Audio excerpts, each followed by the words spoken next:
Hi, hey, it's Diana with Friday Feathered Facts. If you've been watching these, you've seen us talk about this guy on my left here, the Swainson's hawk, and his migratory pattern.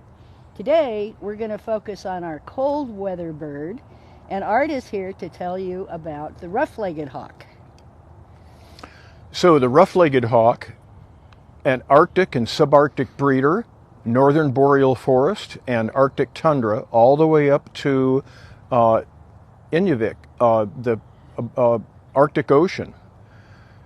They raise their young on lemmings up there. They migrate south to get out of that Arctic climb for the wintertime, and they're spread across the northern Great Plains and the northern Rockies.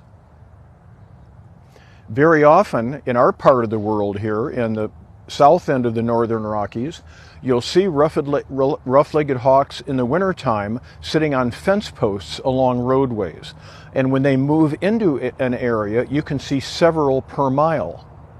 Very hardy birds, and what wonderful winter residents to have with us here in the Central Rockies. Now, there are a couple of things we want to compare and contrast. Now, we've talked about the Swainson's hawk, who's here in the summertime and then migrates this time of year in the fall to Argentina. That's about a 6,000 to 7,000 mile migration. The rough-legged hawk's migration down from the Arctic to Montana in the wintertime is about 3,500 miles.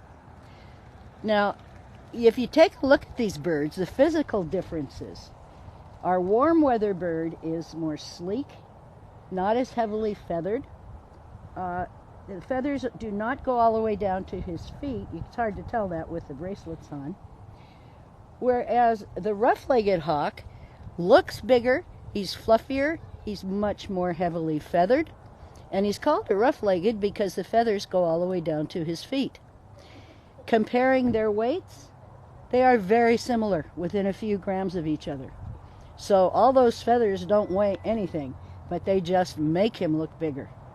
So we have our cold weather loving bird over here and our warm weather loving bird over here. Both of them in Montana, but at different times of the year. So, thanks for checking in, guys. This guy would be here now, coming here now. This one would be leaving here now if they were in the wild. So we'll see you next time. Thanks for checking in.